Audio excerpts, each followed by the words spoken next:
kalian beraninya sama Muhammad di belakang doang, mencaci, memaki, mencela. Ada nggak yang berani? Begitu Muhammad nanti sholat, biasanya kalau sujud lama tuh dia. Ada nggak di antara kalian yang berani menimpa kotoran unta atau ususnya? Kan kalau udah penyembelihan itu kan Ada. ususnya apa dalemannya itulah ya, jeroannya lah. Siapa yang berani nimpa kepala Muhammad pas dia lagi sujud? Berdirilah seorang pemuda.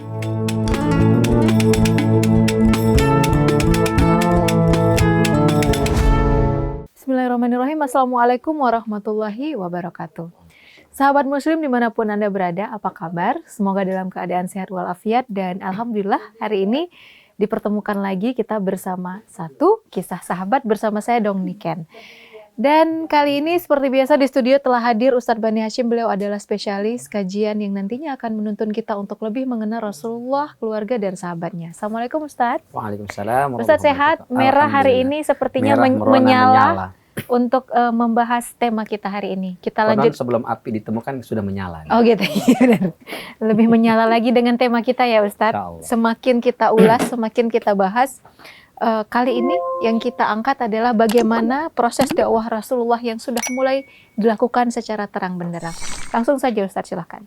Bismillahirrahmanirrahim. Assalamualaikum warahmatullahi wabarakatuh. Waalaikumsalam. Alhamdulillah wassalatu wassalamu ala Rasulillah wa ala alihi wa ashabihi wa mawalah. La haula wa la quwata illa billah.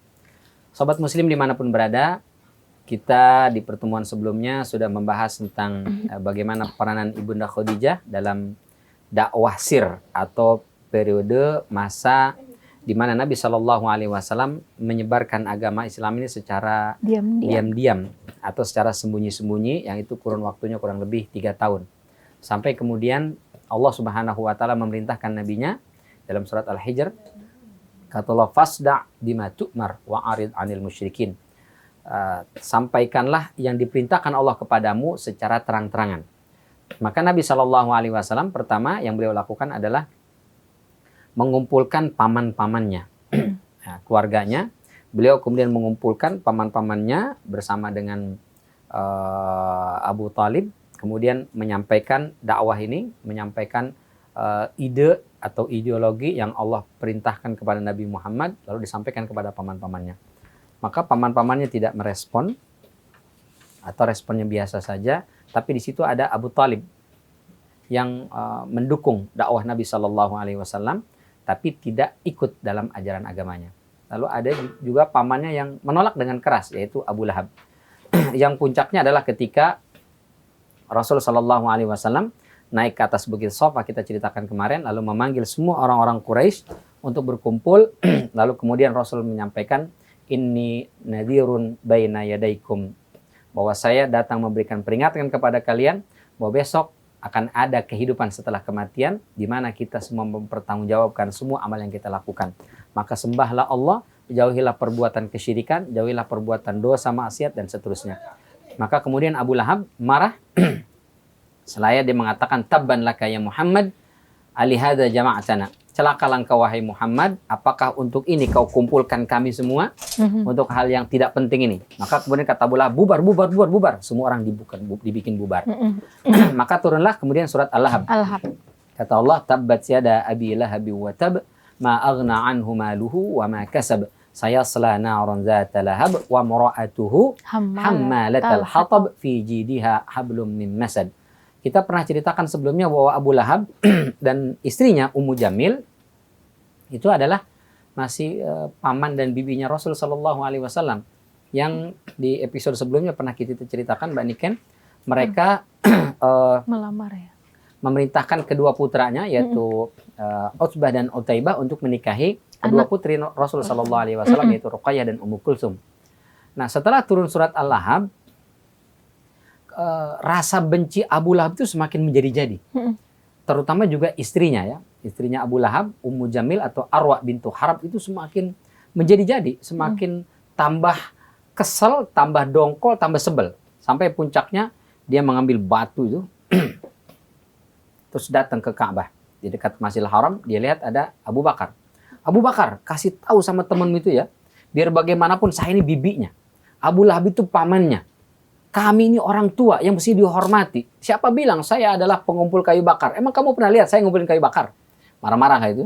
ngoceh nyerocos segala macam. Kalau ketemu saya Muhammad, saya mau timpa kepalanya dengan batu ini. Selesai ngoceh nyerocos gitu, pergilah.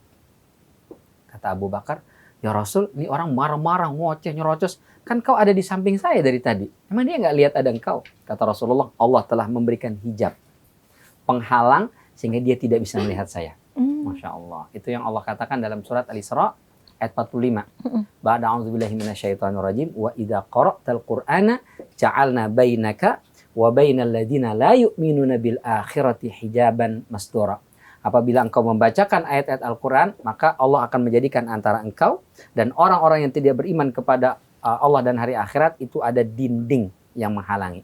Sehingga musuh-musuh itu enggak lihat Rasulullah SAW. Dia marah mau nimpa kepala Rasul dengan batu, tapi nggak kelihatan kehalang itu. Nah, itu diantara mukjizat yang Allah berikan kepada Nabi kita Muhammad SAW. Sebagian ulama ada yang mengatakan apa sih ayat yang dibaca?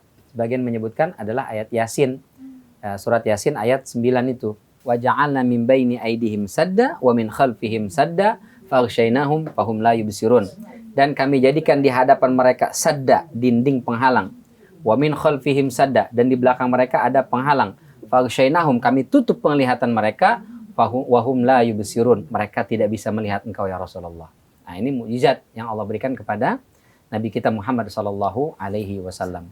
Tapi teman-teman jangan kemudian dipraktekkan ayat ini. Nggak akan bisa hilang juga. Lagi jalan misalnya tiba-tiba ada razia di depan. Waduh, ada razia, bagaimana nih? Dia lupa bawa helm misalnya, lupa bawa SIM. Dia baca aja Yasin, wajah alam ini aidim sadda, wa min khalfihim sadda, faghshaynahum fahum la yubsirun. Prit. Tetap aja Tetap aja. Selamat pagi Ibu, mohon perlihatkan SIM dan STNK-nya. Loh, Pak Polisi bisa lihat saya? Apa maksud Anda? Saya sudah baca Yasin ayat 9. Nah, itu nggak bisa ya. Jadi jangan kemudian setelah menyaksikan ini, sobat muslim dimanapun berada, mempraktekkan ayat itu supaya menghindari orang yang tidak diinginkan, dari debt collector misalnya kan, atau menghindari dari istrinya misalnya. Nah, itu nggak bisa, tetap ketahuan ya. Tapi Nabi SAW membaca ayat itu, kemudian arwah tidak bisa melihat tuh, nggak tahu dia, makin marah, makin kesel, sampai sebagian ulama menafsirkan kenapa disebut dengan wa mara'atuhu hammalatal hatab, dan istrinya Arwa bintu Harb tadi, atau Ummu Jamil atau istrinya Abu Lahab. Kenapa disebut dengan hammalatal hatab, pembawa kayu bakar? Karena dia mengumpulkan ranting-ranting. Kalau di Arab itu ranting-ranting itu dia banyak duri-durinya. Itu diletakkan di depan rumah Rasulullah SAW sepanjang jalan dari rumah beliau sampai dengan Ka'bah. Karena dia tahu Nabi Muhammad setiap pagi itu selalu berangkat ke Ka'bah dan sholat di situ. Ini karena sudah fase terang-terangan, jadi Rasul beberapa kali sholat di dekat Ka'bah itu. Kalau sebelumnya ngumpet-ngumpet kan jauh di bukit. Sekarang udah fase terang-terangan, Rasul ke sana. Itu jalan, sepanjang jalan, begitu buka pintu kan masih gelap tuh. Itu Rasul kakinya itu terkena duri-duri itu sampai berdarah. Ya Allah. Rasul singkirkan. Besok begitu lagi. Dan sebenarnya Rasul tahu, itu pelakunya adalah Arwa bintu Harb. Tapi lihat kesabaran Rasulullah SAW, nggak dilabrak itu. Kenapa? Karena tadi menghormati, biar bagaimanapun ini adalah bibinya. Ya. Jangan sampai orang kemudian mengatakan Muhammad mengajarkan kebaikan, tapi dia selalu melabrak bibinya sendiri. Gitu. Nggak ada sopan santun sama yang lebih tua. Gitu. Maka Rasul dengan sabarnya menahan itu semua. Masya Allah. Nggak adakah sahabat-sahabat yang membela pada saat itu, Ustaz, kondisi seperti itu? Maksudnya kan ada Abu Bakar, ada Umar, mungkin yang belum ya? sampai tahap itu. Jadi Rasul belum memerintahkan para sahabat untuk frontal pasang badan melawan, itu belum. Belum sampai tahap itu ya. Masih fase dakwah yang ngajak orang, menyentuh orang. Tapi kalau ada yang berbuat kasar, menyakiti, belum diperintah untuk lawan, belum ada, belum. Nanti itu setelah hijrah ke Madinah justru itu baru ada. Awal-awal itu belum. Maka Nabi SAW, ya meskipun ada beberapa orang ada ya, misalnya seperti Hamzah, seperti Abul Bakhtari, itu juga ada. Nanti kita ceritakan. Tapi di sini karena orang mungkin melihatnya ini urusan intern lah, mungkin antara keponakan dengan bibi atau pamannya. Itu dilakukan setiap hari. Dan Ibunda Khadijah melihat itu menangis, Masya Allah. Segini bencinyakah Abu Lahab dan istrinya kepada kami itu. Padahal kami nggak menyakiti mereka, nggak mengganggu kehidupan mereka. Lalu setelah itu tambah marah lah, tambah naik pitam lah Abu Lahab dan juga istrinya. Maka kemudian istrinya Arwa itu memprovokasi anak-anaknya, Utbah dan Utaibah.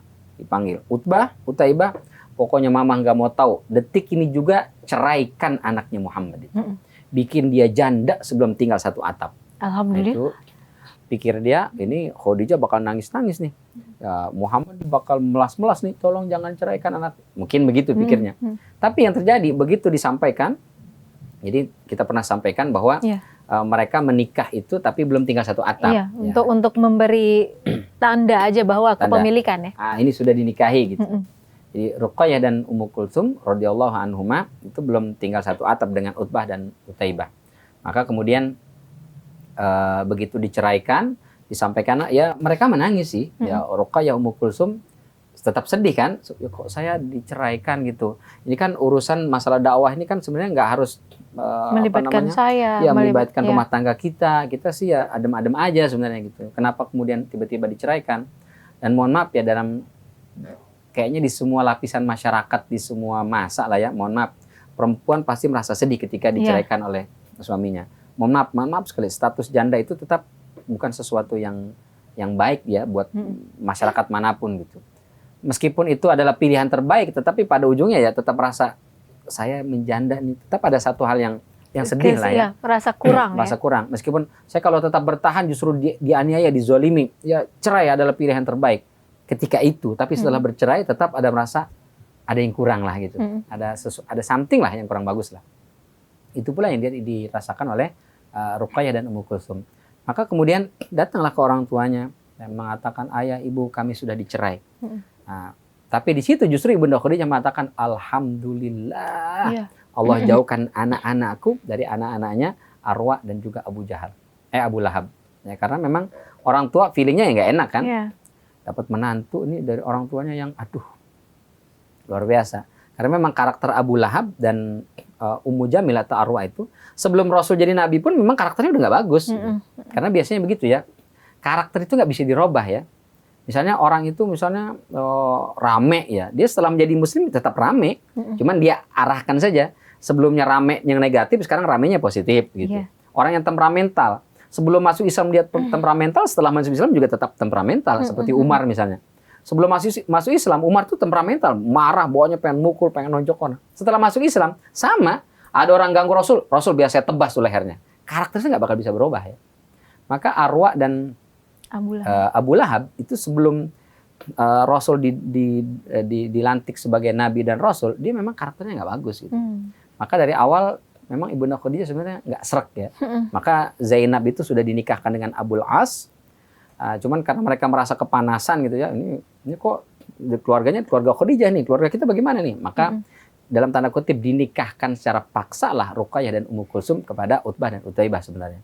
Maka ketika sekarang ceraikan dia, sebenarnya Ibunda Khadijah bersyukur, alhamdulillah. Meskipun di satu sisi ya kasihan dong dengan anaknya ya. Nah, status anak saya kok masih kecil, masih belasan tahun usianya, kok langsung menjanda. Nanti gimana nih orang-orang pada mau nggak nih nikahin anak saya? Kekhawatiran orang tua lah. Harusnya dulu berpikirnya bodo amat aja ya. Harusnya pada saat dulu ya. Karena kan kalau di masyarakat sekarang justru kondisi seperti itu nggak ini ya. Ya karena mungkin ya terjadi perbedaan sekarang, status sosial itu penting dulu. Penting sekali dulu itu. Mereka rela mempertahankan rumah tangga meskipun mungkin tadi terzolimi, mungkin segala macam, tapi selama status itu masih ada, banyak orang yang lebih memilih itu. Yang nggak usah di Arab lah, mungkin di masyarakat kita juga banyak yang mohon maaf sekali, misalnya ada seorang istri dia tetap bertahan dengan suaminya meskipun zalim, suaminya jahat segala macam, KDRT, banyak demi mempertahankan status itu gitu. Ya kecuali orang perempuan-perempuan yang sudah mungkin dalam tanda kutip ya sudah banyak pengetahuannya segala macam, dia lebih memilih, oh tidak, aku tidak akan siap dan tidak akan bisa diperlakukan seperti itu. Ya. Memang aku wanita apakah? Tidak bisa. Ferguson. Jadi Spanyol. Lanjut Ustaz. Maka diceraikanlah. Maka setelah itu kemudian Ibunda Khadijah bersyukur, alhamdulillah anakku sudah tidak lagi berada di bawah kekangan Abu Lahab dan juga Ummu Jamil. Dan semakin setelah perceraian itu maka semakin menjadi-jadi ya? Semakin menjadi-jadi. Mereka semakin menjadi-jadi. Bahkan Abu Jahal dengan Abu Lahab juga semakin intens sekali memusuhi provokasinya tuh mereka provokasinya udah dahsyat luar biasa. Sampai ketika Rasul tadi kita sampaikan sekarang sholatnya sudah di depan Ka'bah itu. Ya, kalau sebelumnya sembunyi-sembunyi di lapangan atau di tempat yang jauh, sekarang nggak di depan Ka'bah itu. Maka kita sampaikan di dekat Ka'bah itu ada namanya tempat berkumpulnya orang-orang kafir Quraisy itu yang dibikin oleh kakek Rasulullah Qusay bin Kilab, namanya Darun Nadwah. Ini tempat berkumpulnya para pembesar Quraisy. Itu yang datang nongkrong di situ tuh. Nah, itu level-level minimal itu bupati sama wali kota itu. RW, RT, lurah nggak main di situ, nggak bisa. Orang-orang kaya semua, orang pejabat-pejabatnya. Nah, ketika mereka sedang ngumpul, nah ini Abu Lahab, Abu Jahal gembosin. Kalian beraninya sama Muhammad di belakang doang, mencaci, memaki, mencela. Ada nggak yang berani? Begitu Muhammad nanti sholat, biasanya kalau sujud lama tuh dia. Ada nggak di antara kalian yang berani menimpa kotoran unta? Atau ususnya, kan kalau udah penyembelihan itu kan ususnya apa, dalemannya itulah ya, jeroannya lah. Siapa yang berani nimpa kepala Muhammad pas dia lagi sujud? Berdirilah seorang pemuda, Uqbah bin Abi Mu'ayth, dia bilang, saya berani. Begitu dilihat Nabi Muhammad sudah datang mau sholat, dia ambil pakai kayak semacam gerobak itu, diserok itu, dibawa. Begitu Rasul sedang sujud, Rasul kalau sujud lama, maka ditimpakanlah kotoran unta itu ke atas kepala baginda sallallahu alaihi wasallam. Benar-benar Ya dilakukan, ditimpa. Lagi sujud, bayangin, itu semua menutupi kepala Rasul sallallahu alaihi wasallam. Baunya nggak karu-karuan, namanya juga kotoran unta kan. Basah, terus bau, ya kotor. Cuman waktu itu masih belum ada syarat sah sholat itu harus bersih dari najis. Jadi Rasul tetap melanjutkan sholatnya. Tapi nggak bisa bangun nih, karena sujud saja. Itu Ibnu Mas'ud yang menyaksikan itu. Menangis Ibnu Mas'ud. Melihat semua orang tadi tertawa terpingkal-pingkal. Wah, rasain. Kalau bahasa kita segala macam. Gitu ya. Setelah itu Ibnu Mas'ud langsung lari ke rumah Rasulullah SAW.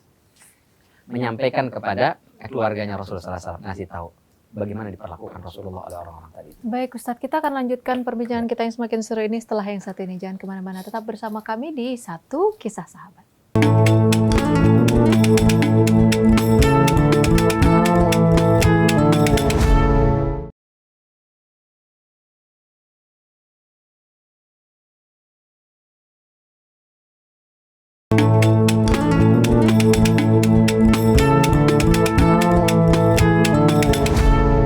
Sahabat Muslim, kita lanjutkan lagi perbincangan kita mengenai bagaimana sikap Rasulullah ketika saat sholat beliau dihujani dengan kotoran unta. Silakan Ustadz. Itu kalau kita masyarakat biasa udah langsung membubarkan sholat ya, langsung marah-marah. Itu lalu diinfokan ke keluarganya. Lalu gimana Ustadz? Ya, jadi ketika itu diinfokan ke Ibunda Khadijah di rumah. Ibunda Khadijah karena ya kondisi sedang ya usia juga sudah lumayan, terus juga setelah kemarin kehilangan Abdullah, nah maka kemudian Ibunda Khadijah hanya bisa menangis, sedih. Masya Allah, suami saya sampai diperlakukan seperti itu. Lalu kemudian anaknya, ada yang mengatakan itu adalah Fatimah Zahra, itu langsung bawa ember air, besi air, handuk, lari beliau sambil nangis, dibersihkan ayahnya itu sambil menangis. Ya, setelah selesai Rasul menyelesaikan sholatnya, setelah itu kemudian berkata kepada Sayyidatul Fatimah, wahai Fatimah, berhenti menangis. Karena beginilah setiap nabi akan dimusuhi oleh kaum-kaumnya. Gak usah menangis. Lalu Rasul mendekati Darun Nadwah itu, orang-orang yang sedang tertawa terpingkal-pingkal, lalu berdoa, Allahumma alaika bi Uqbah bin Abi Mu'ayth, Allahumma alaika bi Abi Jahal, Allahumma alaika bi Abi Lahab. Disebutin satu-satu namanya. Alaika itu dalam bahasa Arab, doa bermakna buruk. Jadi kalau laka, baik. Kalau bisa untukmu, laka itu, alaika juga untukmu, tapi biasanya konotasi negatif. Jadi kalau Allahumma alaika bi fulan, ya Allah, aku serahkan si fulan ini hukumannya kepadamu, maksudnya begitu. Disebutin satu-satu. Itu mereka yang tadinya tertawa terpingkal-pingkal langsung berhenti semuanya. Langsung turun Abu Jahal itu, ditutup mulut baginda sallallahu alaihi wasallam. Kuffa ya Muhammad, kuffa ya Muhammad. Kafak, cukup Muhammad. Kenapa? Karena mereka tahu orang kalau berdoa di depan Ka'bah itu doanya mustajab. Apalagi yang doa itu adalah orang yang sedang sholat, lalu dizolimi. Lengkap tuh. Dia sholat, dizolimi, doanya di depan Ka'bah, yang doa Nabi, doanya pasti mustajab tuh. Maka mereka langsung takut. Cukup Muhammad, cukup. Siapa tadi Muhammad. yang mencukup-cukupkan itu siapa? Abu Jahal. Padahal itu dia juga memusuhi. Bahkan dia yang nyuruh tadi kan. Dia sama Abu Lahab yang yang nyuruh, siapa yang berani nih kalau Muhammad sujud timpa kepalanya dengan kotoran unta. Dia yang berani nyuruh itu. Tapi dia takut juga. Dia juga takut. Iya. Karena doa di depan Ka'bah itu mustajab. Dia tahu. Berarti kita kalau mau balas dendam sama orang boleh gitu. Allahumma alaika, kita sebutin namanya, dibalas sama Allah gitu. Nggak boleh ya Ustadz? Kalau bisa. Kalau bisa jangan. Jangan mendoakan yang buruk. Ya Allah, kita dapat ilmu loh hari ini. Astagfirullahaladzim. Tapi kalau udah kebangetan Ustadz, saya tahan akhirnya nggak tahan juga. Keluarlah doa-doa itu nggak berdosa. Oh, oke. Itu surat An-Nisa ayat 148. Kita spill dah itu. Ya, ternyata bener loh, ada loh. Dibolehkan ya. Oh, gitu ya. Maka setelah itu kata Ibnu Mas'ud, demi Allah, aku lihat semua orang yang tertawa terpingkal-pingkal itu ketika perang Badar semua mati bergelimpang. Allah. Itu sekitar 2 atau 4 sekitar 3 atau 4 tahun setelahnya baru mereka semuanya mati bergelimpangan, kecuali Abu Lahab. Abu Lahab tidak mati dalam perang Badar karena dia nggak ikut, tapi mati setelahnya itu karena dipukul, pecah di sininya, kemudian terjadi infeksi, akhirnya badannya membusuk dan bau. Jadi semua orang yang melakukan tadi itu semua dibalas oleh Allah Subhanahu wa taala. Tapi tidak langsung. Tidak langsung. 3 atau 4 tahun kemudian. Jadi seorang nabi saja berdoa di depan Ka'bah sedang dizolimi, itu doanya mustajab tapi butuh waktu kurang lebih 3 sampai 4 tahun. Apalagi kita yang manusia biasa. Jangan doa sekarang minta dikabulkan besok. Nah, nggak ada itu ya. Oke. Nah, kejadian itu heboh tuh. Heboh ya. Doa apa anak Nabi Muhammad diperlakukan seperti itu. Sampai para sahabat geram juga tuh, kesel akhirnya. Kok Nabi sampai dilempari dengan kotoran unta? Kalau dilempari dengan batu atau tanah masih mending lah. Kotoran unta ini kan penghinaan luar biasa. Akhirnya ada salah seorang sahabat Abu Bakhtari, dia marah datang. Ya Rasul, siapa dalangnya itu? Abu Jahal. Dia datengin langsung Abu Jahal, diancam pakai senjata, cambuk atau tombak. Kamu kalau macam-macam lagi berhadapan dengan saya. Oh, Abu Jahal tambah naik pitam, tambah marah. Oh, ini Muhammad ini pengikutnya sudah mulai pada berani sama saya. Akhirnya dia bawa, ada 2 riwayat mengatakan dia bawa batu, ada riwayat dia menaik kudanya itu. Jadi pokoknya besok kalau Muhammad sedang sujud, bukan lagi pakai kotoran unta, saya mau timpa kepalanya dengan batu biar mati sekalian. Ya Allah. Ada riwayat lain mengatakan dengan kudanya itu. Pokoknya kuda saya naikin ke atas, diinjek langsung Muhammad biar naudzubillah dzalik meninggal lah. Itu rencananya dia. Dikasih tahu semua konco-konconya, saksikan, saya langsung menghabisi Muhammad katanya. Maka semua udah nungguin tuh. Begitu Rasul sholat, sama lama lagi sujudnya. Ini Rasulullah tuh luar biasa ya. Udah tahu sholat di situ bakal dianiaya, bakal disakitin, Rasul tetap sholat di situ lagi. Luar biasa ya. Kalau kita lewat depan rumah orang, ada orang lempar air aja, besok-besok nggak bakal lewat situ lagi. Iya. Iyalah. Rasul, masya Allah ya, luar biasa. Semua orang udah ngeliat nih. Maka begitu Rasul sedang sujud, Abu Lahab datang. Tadi ada riwayat mengatakan bawa batu, ada riwayat lagi mau pakai unta itu. Begitu datang sudah mendekat agak 5 meter, langsung Abu Jahal itu lari, muka pucat, ketakutan luar biasa. Ditanya sama besti-bestinya tuh, kenapa Abu Lahab? Kok nggak jadi? Mau kau timpa kepala Muhammad atau kamu injak dengan untamu atau kudamu itu? Kata Abu Lahab, saya melihat di sampingnya itu ada api yang sangat besar, ada makhluk yang sangat besar luar biasa. Maka kuda saya ketakutan, saya pun jadi takut luar biasa. Kata yang lain, enggak, kita nggak lihat apa-apa tuh. Lalu kata Abu Bakar, ya Rasul, apa yang terjadi? Kenapa Abu Lahab tiba-tiba lari ngibrit? Kata Rasulullah, tadi ada malaikat. Kalau Abu Lahab maju sejengkal aja, hancur, meledak berkeping-keping itu badannya itu. Oh ya Allah. Nah, cuman Abu Jahal tahu mungkin jadi takut ya mundur. Nah sejak ini peristiwa ini heboh lah seantero Mekah itu. Mekah. Lalu orang mengatakan berarti Muhammad ada yang jaga. Oh. Ada kekuatan gaib, ada kekuatan luar biasa yang menjaga. Mereka berpikir itu sihir. Entah apa, entah sihir, entah apa, ya macam-macam. Nah, kalau orang yang beriman berkata dan meyakini ini adalah proteksi dari Allah Subhanahu wa taala yang menjaga dan melindungi Rasulullah. Yang lain mengatakan itu tadi berarti ada setan atau sihir yang menjaganya.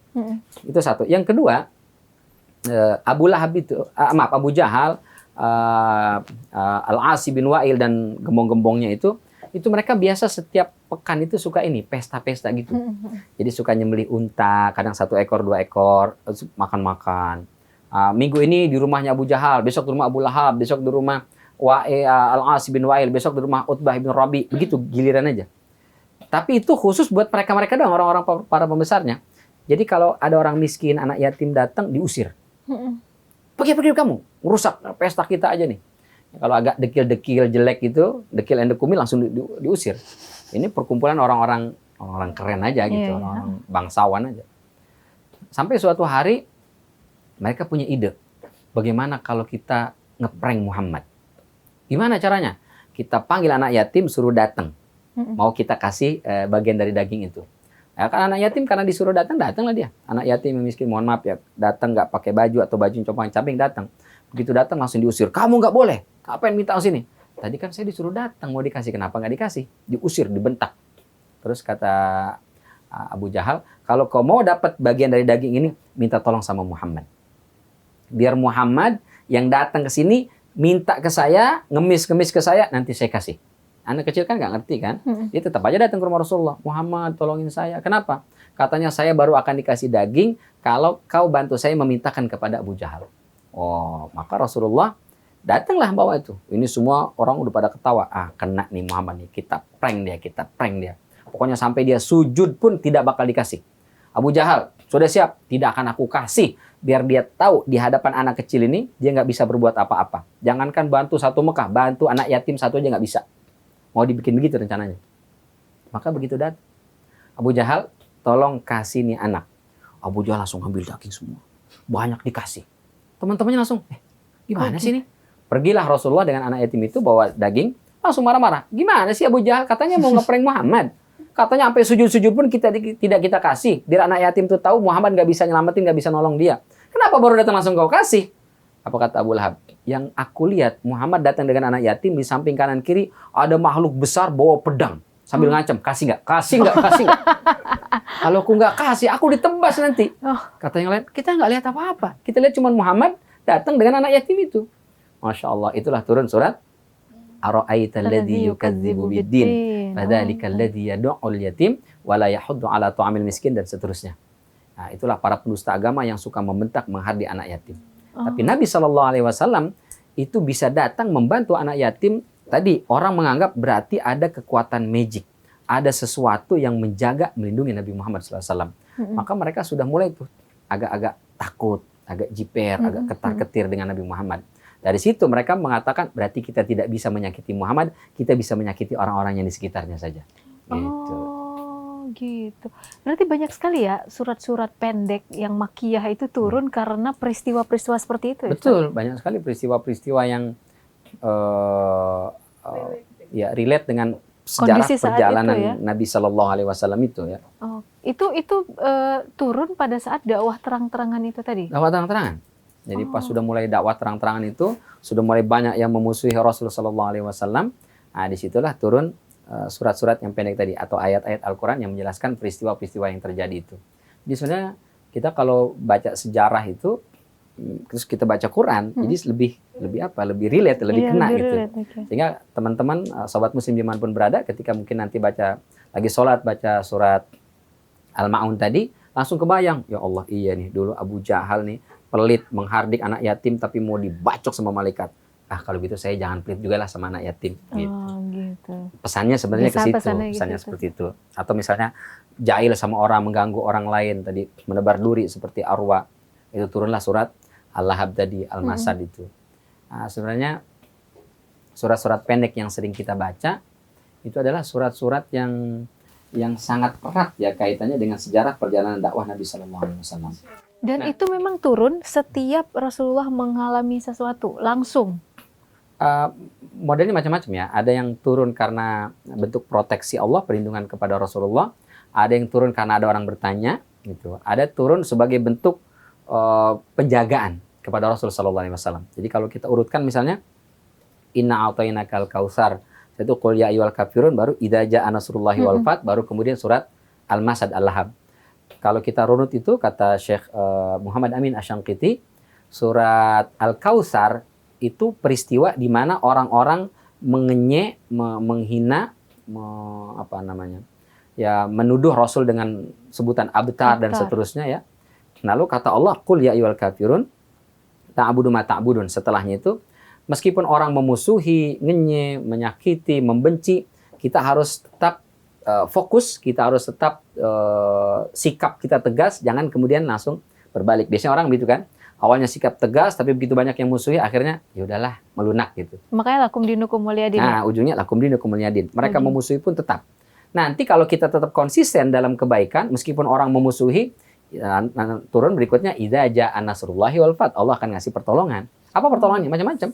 Bisa jadi tadi bentuknya orang yang jahat itu menjadi takut dengan kita, atau dia nggak bisa melihat kita, atau dia semakin hari semakin dia kepanasan, makin hari semakin dia stres dan seterusnya ya. Karena kebencian itu kan dia sebenarnya seperti api. Yang Api melalap. itu kalau ada sesuatu yang dibakar, dia akan terus menyala. Tapi kalau nggak ada lagi yang dibakar, dia akan melahap Hilang. dirinya dan akan mati. Maka kata Allah, qul mutu bi ghaizikum. Orang-orang yang membenci kita, yang iri, hasad, dengki, biarkan dia mati dengan kedengkiannya itu. Jangan kita lawan. Kalau ada orang iri, ada orang jahat, ada orang mau fitnah kita balas fitnah. Apinya makin gede tuh. Iya. Ya. Tapi kalau kita cuekin aja, diemin aja, lama-lama dia akan stres, lama-lama dia akan stroke, masuk rumah sakit, mati dah dia. Lalu Ustadz, ada nggak sih orang yang membalas perlakuan Abu Jahal terhadap Rasulullah ini, ada nggak yang ngebahas? Ada tadi Abul Bakhtari itu, dia yang mengancam Abu Jahal karena sudah keterlaluan ya. Tapi ada juga yang kepada Abu Lahab. Jadi Abu Lahab dan Abu Jahal pernah itu mau mencekik Rasul SAW. Ada riwayat Rasul sholat karena pakai sorban itu. Iya. Pakai sorban, begitu sholat, sorbannya ditarik ke belakang. Mohon maaf, dengkulnya itu ditaruh di sini, tarik begitu. Biar kayak orang mau dicekek gitu. Iya, cekek. Nauzubillah min dzalik, ya Allah. Itulah di antara alasan saya jarang pakai sorban, takut ada yang nyekek gitu. Nauzubillah min dzalik ya. Bisa-bisanya. Ketika itu orang sudah heboh tuh. Lewatlah Hamzah bin Abdul Muttalib. Paman. Dia lihat keponakannya diperlakukan seperti itu, dia marah. Kita pernah ceritakan ketika kisah Umar itu. Jadi Umar dan Hamzah ini dua sosok yang sangat ditakuti di Mekah, Mbak Niken. Ya, Karena apa? Karena pertama karakternya, yang kedua fisiknya. Mereka tuh tinggi besar. Jadi Umar, Hamzah itu kalau naik kuda, pantatnya naik di punggung kuda, kakinya itu ngengser ke tanah, Mbak Niken. Tinggi sekali ya. Saking tingginya itu. Tinggi sekali. Jadi kalau model-model motor-motor bebek zaman sekarang udah mungkin lucu sekali kelihatan itu ya. Kuda jadi tinggi besar itu, kakinya nempel ke tanah itu. Yang lain berburu itu pulang bawa kijang, kelinci, kancil. Dia enggak. Kalau Hamzah, Umar berburu pulang bawa singa, macan, serigala yang dibawa itu. Gimana orang nggak takut? Yang tangan kanan megang pedang terhunus, ini manggul serigala. Semua orang takut sama mereka Nggak berdua bisa itu. dimakan serigala ya Ustaz? Bukan untuk dimakan, untuk nunjukin. Nih, siapa yang macam-macam, serigalanya mati, macam-macam. Oh gitu. Iya. Karena mereka kadang-kadang berburu itu hanya untuk mencari legitimasi pengakuan dari masyarakat itu. Dulu Apa? gitu ya. Ya, validitas. Validitas, Gitu, iya. mencari validitas, betul. Datanglah Hamzah bin Abdul Muttalib. Terus semua orang langsung kaget. Hamzah. Siapa yang menyakiti keponakan saya? Langsung dipukul kepalanya. Langsung berdarah. Kamu Hamzah, emang kamu tahu apa yang dilakukan oleh keponakanmu? Kamu kerjanya cuma berburu, cuma berantem, berperang. Keponakanmu telah memporak-porandakan keyakinan masyarakat Mekah. Dia telah merusak keyakinan masyarakat kita. Enggak apa-apa, saya tetap setuju dengan dia. Dia telah menyembah Allah, saya juga menyembah Tuhannya Muhammad. Asyhadu alla ilaha illallah wa asyhadu anna Muhammadar Rasulullah. Padahal belum pernah itu. Saking emosi keselnya itu. Nah, itu kisah masuk Islamnya Hamzah yang dalam tanda kutip kayak nggak sengaja gitu. Emosi ya. Emosi. Karena Karena emosi, terbawa ya. emosi.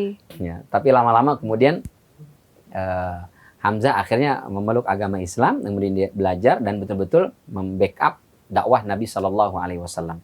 Oke. Nah, Ibunda Khadijah awalnya takut, sedih luar biasa. Suaminya sudah mulai disakiti, dilempari dengan kotoran unta. Ada yang berani mencekik, ada yang segala macam. Jadi antara takut tapi berharap, karena di satu sisi orang sudah mulai berani melempari Rasul dengan kotoran unta, dengan batu, menyakiti, menyiksa. Tapi di sisi lain beliau mendengar ada orang-orang yang mengatakan ada kekuatan magic yang melindungi suaminya. Jadi antara saya takut nanti kenapa-napa, tapi yakinlah Allah pasti jaga gitu kan. Itu dagdik-dudirnya bagaimana tuh seorang istri yang luar biasa. Iya, penuh khawatir setiap saat karena kondisi setiap saat seperti khawatir. itu. Tapi Luar dia biasa. berusaha, tapi dalam beberapa yang Ustadz pernah paparkan, dia selalu berusaha tenang di depan suaminya. Betul. Tidak pernah sekalipun Ibunda Khadijah menampakkan kepanikan. Karena kalau setiap Rasul pulang misalnya nangis, suamiku aduh gimana nih. Ya udah deh nggak usah lagi. Ya udah deh nggak usah lagi. Udahlah besok saya nggak pergi. Kan akhirnya begitu jadinya Iya. kan. Nah, ini pentingnya support istri itu di situ. Kadang-kadang suaminya sedang semangat-semangatnya katanya udah nggak usah lah sayang. Aduh apa sih yang mau dicari? Iya. Udah nggak usah lah. Nah, tapi Ibunda Khadijah enggak, justru tetap menyemangati. Beliau sakit, sedih, takut, khawatir, tapi tidak pernah ditampakkan di hadapan suaminya. Supaya fokus suaminya tetap Terjaga. menyampaikan dakwah risalah ini. Masya Allah. Baik, Ustadz, nanti akan kita lanjutkan lagi setelah yang satu ini. Jangan kemana-mana, tetap bersama kami di Satu Kisah Sahabat.